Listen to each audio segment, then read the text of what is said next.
Salut à tous, aujourd'hui je vais vous parler de la mer Méditerranée, il Mare Nostrum comme on l'appelait à l'époque romaine, ce qui signifiait notre mer car elle était à l'intérieur de l'Empire. Son nom actuel signifie littéralement une mer au milieu des terres. En effet, la Méditerranée est une mer intercontinentale presque entièrement fermée, bordée par les côtes d'Europe, d'Afrique et d'Asie. À l'ouest, on trouve le détroit de Gibraltar en communication avec l'océan Atlantique. La largeur du détroit est de 14 km. Cette mer est riche en histoire car elle était une voie importante de transport assurant le commerce dès l'Antiquité. La Méditerranée a joué un rôle capital dans le développement de la civilisation occidentale.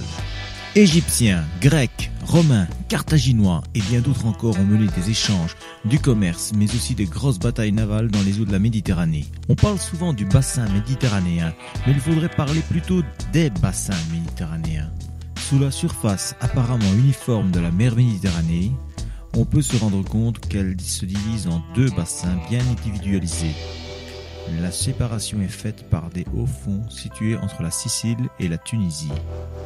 Cette division forme la Méditerranée occidentale et la Méditerranée orientale, elle-même nettement compartimentée. Alors la première recouvre une superficie de 0,85 millions de km², tandis que la seconde environ 1,65 million de km². Du point de vue géologique, la Méditerranée se trouve à la limite entre deux plaques, les plaques africaines et eurasiennes. Ces deux plaques se rapprochent à cause de la subduction qui est à l'origine des collisions continentales. Cela explique la forte activité sismique dans cette région et le volcanisme. On peut citer quelques volcans comme le Vésuve, l'Etna, le Stromboli, l'île Santorin, etc. Le fond de la Méditerranée occidentale est constitué d'une lithosphère océanique relativement récente, qui a commencé à se former au Miocène. La Méditerranée orientale est aussi constituée de lithosphère océanique, mais d'un âge plus ancien datant de l'ère primaire. L'origine de la Méditerranée vient d'un ancien océan nommé Thétis. Cette lithosphère océanique ancienne s'enfonce sous l'Italie, la Sicile et la mer Égée. C'est ce phénomène qui est à l'origine de la remontée du continent africain, mais aussi de l'étirement de la lithosphère dans la mer Égée, le bassin algéro-provençal et la mer Tyrrhénienne. Les séismes récents en Italie ont pour origine cet étirement de la croûte. L'océan Thétis bordait l'est d'un supercontinent qui s'appelait la Pangée. Cette Pangée commença à se disloquer il y a 200 millions d'années sous l'effet de la dérive des continents. La Pangée se divisera d'abord en 2 continents, puis en 5. Ce sont les 5 continents que nous connaissons actuellement. L'océan Thétis était plus vaste que la mer Méditerranée actuelle. À partir du Crétacé, la Thétis s'est refermée progressivement par subduction, avec le rapprochement des continents africains et eurasiatiques. Ceci entraîne la formation de chaînes de montagnes comme les Pyrénées ou les Alpes. Durant l'Oligocène, il y a 30 millions d'années, la Méditerranée occidentale subit une phase d'étirement qui sépare la Corse et la Sardaigne du continent européen. Lorsque l'on observe la Corse et la Sardaigne, on peut se rendre compte que leur paysage ressemble à celui du sud de la France, car en effet, la Corse et la Sardaigne font partie du même bloc de plaques tectoniques. Il y a 30 millions d'années, elles se sont détachées du sud de la France pour pivoter à 90 degrés et se retrouver à leur place actuelle. Mais le fait le plus marquant de l'histoire de la Méditerranée s'est déroulé il y a seulement 5 millions d'années. 5 millions d'années, ça paraît beaucoup pour nous, mais dans l'échelle du temps géologique, ça date seulement d'hier. Cet événement marquant porte le nom de la crise messinienne, appelée aussi l'accident Pontien. Il y a 5 millions d'années, le détroit de Gibraltar s'est refermé à la suite de l'élévation de son niveau par des mouvements sismiques, ce qui provoqua la crise de la salinité messinienne.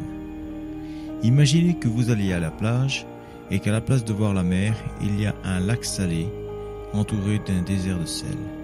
Imaginez la Méditerranée évaporée, asséchée, un peu comme la mer morte. Les problèmes commencent il y a environ 5,9 millions d'années. Du fait de la dérive des continents, la plaque africaine pousse vers le nord la plaque eurasienne. C'est d'ailleurs toujours en cours. Cette poussée est à l'origine du volcanisme italien ou grec, ainsi que de nombreux tremblements de terre sur tout le pourtour du bassin méditerranéen. À force de pousser vers le nord, le détroit de Gibraltar se ferma, entraînant l'arrêt de l'alimentation de la Méditerranée, car sans eau de l'Atlantique, comme nous allons le voir, la Méditerranée ne saurait pas se maintenir à son niveau. Parce que l'eau de la Méditerranée, elle est apportée de différentes façons. On a la pluie, les fleuves, la mer Noire, et finalement, la communication avec l'océan Atlantique. Les fleuves côtiers qui bordent la Méditerranée contribuent à hauteur de 500 km3 par an. Rapporté à la surface de la Méditerranée, ça équivaut à une couche d'eau épaisse de 20 cm. On parlera d'une lame d'eau de 20 cm. Petite précision, les chiffres de lame d'eau sont calculés aujourd'hui car à l'époque de la crise messinienne, les températures étaient moins chaudes qu'actuellement. Revenons à l'alimentation de la Méditerranée. On connaît l'apport des fleuves, qu'apporte la pluie.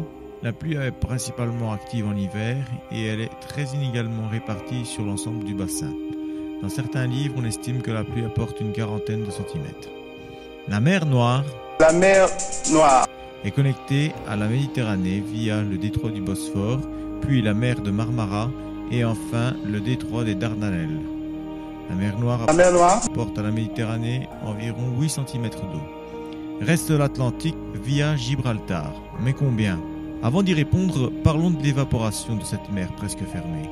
Dans tout le bassin méditerranéen, les étés sont chauds et secs. Il y a beaucoup de vent, des vents secs qui descendent du nord, tels que le Mistral, des vents secs qui ont traversé le Sahara au sud, comme le Sirocco. Bref, tout favorise l'évaporation de l'eau. En termes de hauteur d'eau, cela représente environ 1,2 mètre qui s'échappe de la mer. Nous avons donc environ 65-70 cm qui proviennent des pluies, des fleuves et de la mer Noire. Plus d'1 mètre qui s'évapore. La différence, c'est l'Atlantique qui le fournit, une soixantaine de centimètres. Alors évidemment, quand Gibraltar s'est fermé, il y a eu immédiatement un déficit d'eau. Un déficit énorme. Sans les apports de l'océan, ce sont environ 60 cm qui s'évaporaient chaque année. Conséquence, en quelques milliers d'années, le niveau marin aurait baissé de 1500 à 2500 mètres, peut-être plus, d'où une concentration en sel dans les quelques bassins d'eau qui restèrent. Et oui, le sel ne s'évapore pas. Quelques centaines de milliers d'années plus tard, lors du remplissage de cette cuvette vide, la salinité augmentera et le restera jusqu'à nos jours. Mais n'allons pas trop vite. L'assèchement de la Méditerranée va alors former des gorges profondes dans les fleuves et leurs affluents. Certaines de ces gorges sont d'ailleurs très proches de nous et sont prisées par le tourisme. Le niveau de la mer a donc chuté de 2000 mètres, ou plus ou moins entre 1500 et 2500 mètres. Comment se déversent alors les fleuves ? Ça a dû être extraordinaire et magnifique. Il faut imaginer des chutes d'eau ainsi créées aux embouchures du Nil ou du Rhône, bonnes pour reléguer les chutes du Niagara, d'Iguazu ou du Zambèze au chapitre d'anecdotes paysagères. Mais c'est bien beau les chutes gigantesques, mais l'eau finit par attaquer le substrat et le lit de la rivière, avec pour conséquence le recul progressif des chutes. Et les chutes d'eau remontent les lits des fleuves. Pour vous donner un aperçu, la hauteur des chutes de Niagara est de 52 mètres. On estime que les chutes reculent de environ 1 à 3 mètres par an. Imaginez ce que ça a pu donner pour le Rhône ou le Nil. Progressivement, les lits des fleuves se sont creusés. Au niveau de Lyon, le Rhône se serait enfoncé de quelques centaines de mètres. 600 mètres à Pierre-Latte, 1300 mètres au niveau des Saintes-Maries-de-la-Mer, à l'actuelle embouchure du Rhône. 1300 mètres, c'est la profondeur du Grand Canyon du Colorado. Même configuration sur le Nil et sur d'autres fleuves méditerranéens. Les fleuves s'enfoncent. Qu'en est-il donc des affluents de ces fleuves ? Les affluents du Rhône, par exemple, et au hasard l'Ardèche, les affluents suivent le même schéma. Ils s'érodent et s'enfoncent à leur tour. L'Ardèche érode et creuse peu à peu le plateau calcaire sur lequel elle coulait avant la crise. On estime que durant l'épisode messinien, l'Ardèche s'est enfoncée d'environ 300 mètres. De nombreux affluents directs ou indirects du Rhône ont subi le même mécanisme. Mais attention, pas tous. D'autres mécanismes géologiques ont été à l'œuvre, comme pour les gorges de la Cèze par exemple. Par contre, plus près de nous, les gorges du Hérault résulteraient de cet événement. Les formations calcaires de la région ont été aussi affectées par cet événement. Les systèmes karstiques, ces grandes galeries creusées dans le calcaire, s'y seraient développés en profondeur, créant ainsi d'immenses grottes. Mais toutes bonnes choses ont une fin. Il y a environ 5,3 millions d'années, le niveau de l'Atlantique augmente. le bouchon créé à Gibraltar 600 000 ans plus tôt cède et en une centaine d'années, le bassin de la Méditerranée se remplit. Il faut là encore imaginer la gigantesque cascade d'eau qui s'est formée à Gibraltar et imaginer les flots d'eau qui se seraient déversés. D'ailleurs, sur les photos satellites, on voit encore la trace des flots du remplissage. La brusque montée des eaux stoppera net l'érosion des fleuves. Le transit sédimentaire naturel des cours d'eau comblera progressivement les canyons créés. Les cours d'eau retrouveront ensuite un lit qui se stabilisera à une altitude inférieure avant celle de la crise. Une autre conséquence de cet événement porte sur l'écologie de cette mer.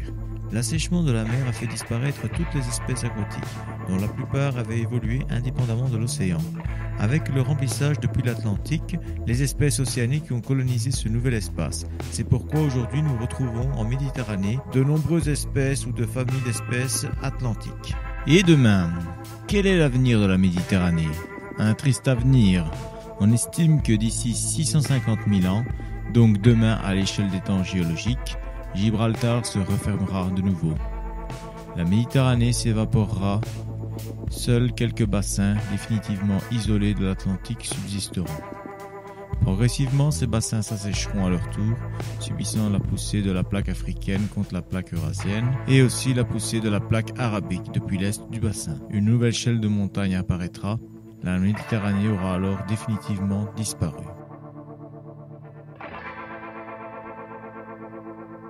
Je vous remercie d'avoir regardé cette vidéo jusqu'au bout. J'espère que vous aurez appris quelque chose.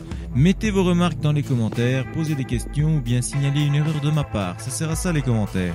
Un petit encouragement pour poursuivre avec un petit pouce vers le haut. Si au contraire vous trouvez que c'était nul, mettez un petit pouce vers le bas. Mais avec un commentaire s'il vous plaît pour expliquer. Et pour le 6 mois, vers sa propre page Facebook, partagez-la. Sur Twitter aussi, on retrouve la chaîne. Donc pour faire connaître à d'autres gens, il n'y a qu'un seul mot. Partagez! Et pour suivre l'évolution de la chaîne et être prévenu de la sortie des prochains épisodes, abonnez-vous. À très bientôt!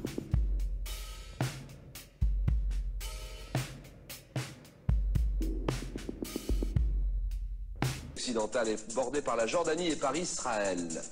C'est la mer Noire. Non, quelle mer faisant partie de l'océan Arctique borde la Sibérie. C'est la mer Noire, la mer... Quelle mer située entre l'Arabie et l'Afrique et reliée à la Méditerranée par le canal de Suez. C'est la mer Noire. Non, elle est rouge. Au bord de quelle mer est située la station balnéaire de Yalta? C'est la mer Noire. Oui.